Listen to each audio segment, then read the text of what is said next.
cet endroit, la voie ferrée faisait comme un coude.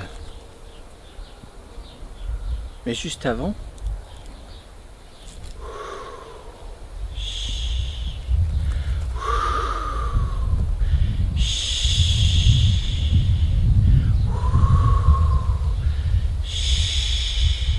l'océan venait battre la côte, des longues vagues qui venaient de loin.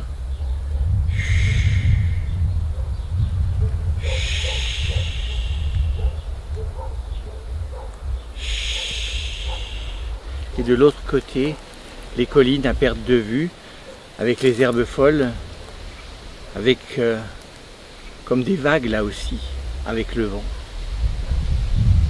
Et puis, là, loin vers le nord, après le virage, à nouveau, la ligne droite, très longue, et tout au bout les Narrows, l'endroit où la voie ferrée serpente.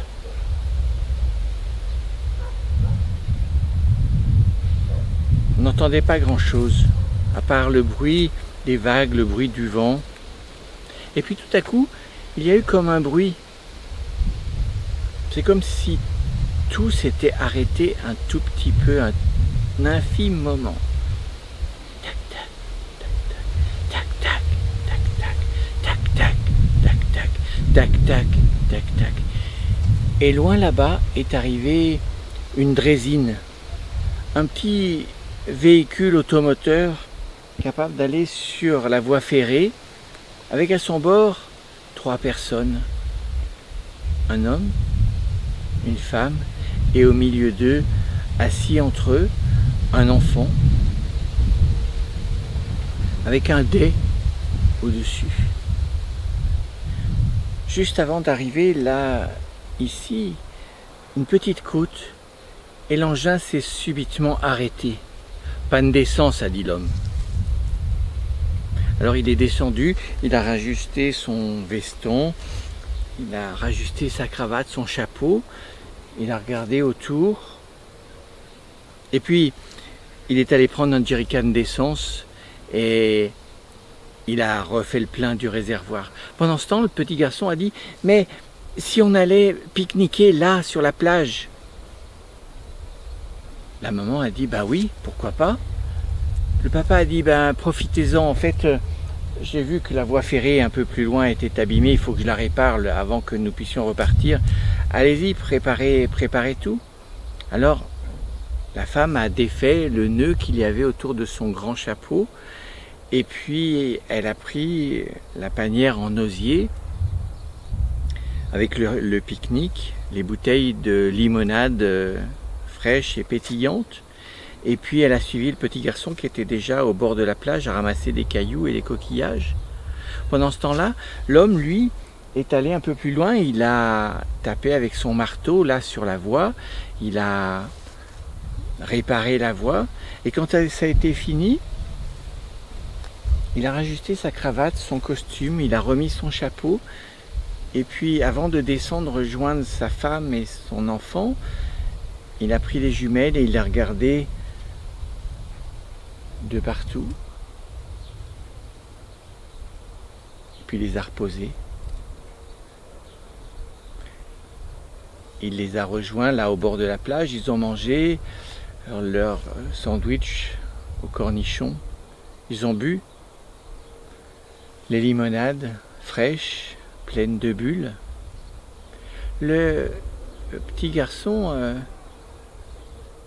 a continué à jouer et lui a dit « Tu vois, si ce temps-là continue, même qu'aujourd'hui ça soit un peu orageux, si ce temps-là continue, on pourrait arriver à Seattle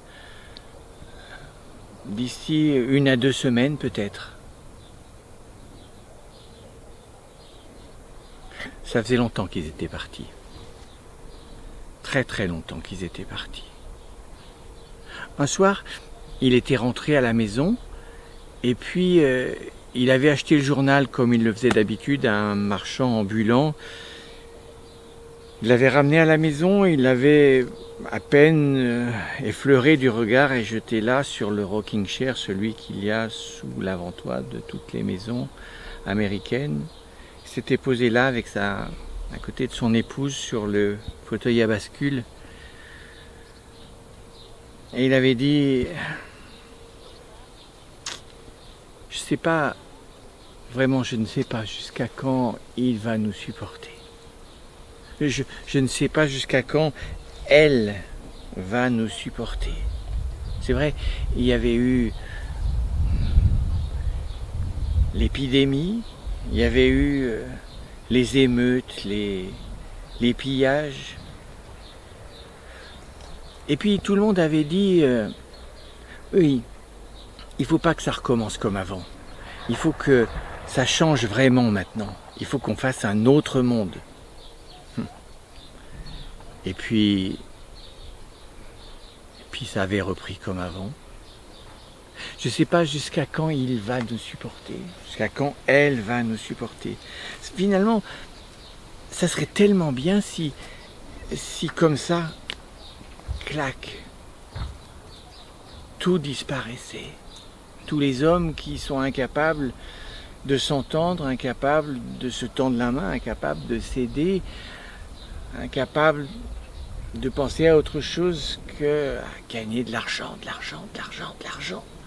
Si tout ça disparaissait, si il ne restait là que la nature, jusqu'à ce que un jour peut-être une autre race prenne notre place et soit plus sage que la nôtre.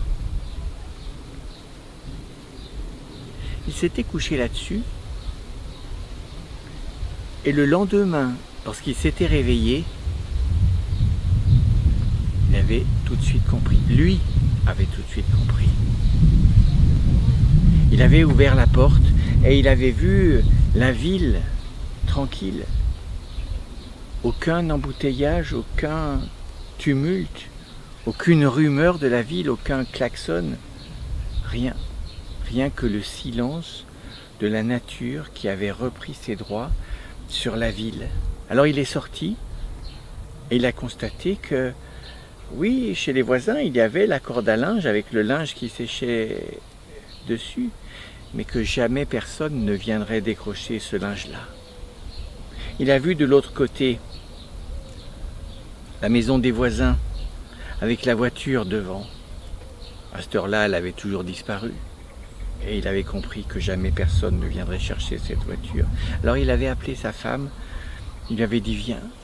Et ils avaient marché dans la ville déserte, là, au milieu de tous ces immeubles, de toutes ces avenues, absolument désertées. Elle avait dit, mais qu'est-il arrivé? Que leur est-il arrivé? Lui avait répondu, oh, tu sais, je pense qu'ils n'ont pas souffert et ils ont disparu, voilà tout, sans s'en rendre compte. Et il ne reste que toi, moi et notre petit garçon. Et c'est le début d'un été qui ne finira pas. Tu sais ce que nous allons faire? Nous allons partir pour un voyage sans fin. Un été sans fin. Et d'ailleurs, je n'ai pas envie de prendre la voiture. J'ai envie d'utiliser autre chose. Et c'est là qu'il avait pensé à la voie de chemin de fer. Et depuis ce temps-là, ils avaient voyagé du nord au sud, de l'est à l'ouest. Avant de partir, elle lui avait dit quand même, peut-être qu'ailleurs. Alors il était rentré dans une cabine téléphonique, il avait téléphoné à New York, il avait téléphoné à San Francisco, il avait téléphoné à Chicago, personne. Ils étaient les seuls à être restés là.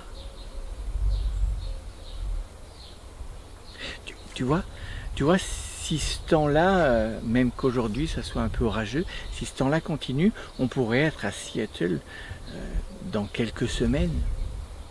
Et puis après, peut-être tranquillement, avant que l'automne n'arrive, on pourrait redescendre à Yellowstone. Et puis passer par l'Utah, descendre jusqu'au Nouveau-Mexique, passer l'hiver au Nouveau-Mexique. Et puis l'année prochaine, je ne suis jamais allé à New York, peut-être qu'on pourrait aller à New York. Et puis